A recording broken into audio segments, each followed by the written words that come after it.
छत्रपती संभाजीनगरमध्ये पोलिसांकडून संशयित आरोपी अमोल खोतकरचा एन्काउंटर। अमोल उद्योजक लड्डांच्या घरावरील दरोड्याच्या प्रकरणातला आरोपी। पोलिसांच्या अंगावर गाडी घातल्यानं फायरिंग।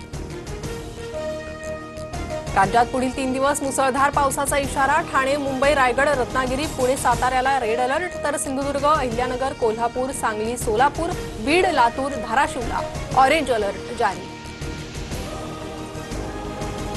मुंबईत मे महिन्यात 295 मिलीमीटर पाऊस। पुढील 24 तासातही विजांच्या कडकडाटासह जोरदार पावसाचा इशारा।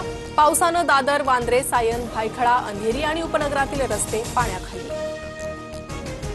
मुख्यमंत्री फडणवीसांकडून राज्यातील पावसाच्या स्थितीचा आढावा। संपूर्ण प्रशासनाला अलर्ट मोडवर राहण्याच्या सूचना। ज्या ठिकाणी नुकसान झालं तिथं तत्काळ पंचनामे करण्याचे आदेश।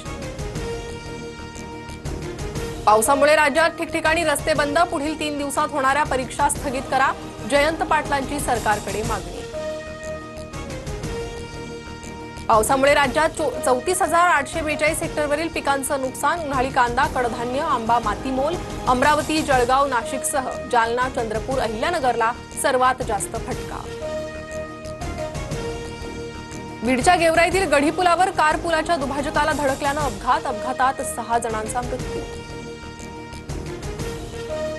पाकिस्तानच्या लाहोरमध्ये फिरताना ज्योती मल्होत्राला AK-47 सह 6 बंदूकधाऱ्यांचा गराडा। ज्योतीची सुरक्षा पाहून स्कॉटिश ब्लॉगरकडून आश्चर्य व्यक्त।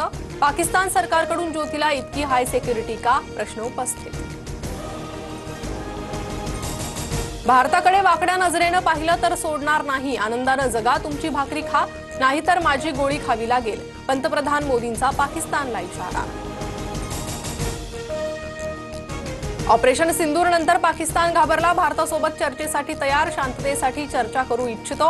इराणमध्ये पाकचा पंतप्रधान। शहबाज शरीफचं वक्तव्य। राज्यातील शासकीय कार्यालय, बँका, विमा कंपन्या, रेल्वेमध्ये इंग्रजी, हिंदीसोबत मराठी भाषेचा वापर अनिवार्य। सरकारकडून आदेश जारी।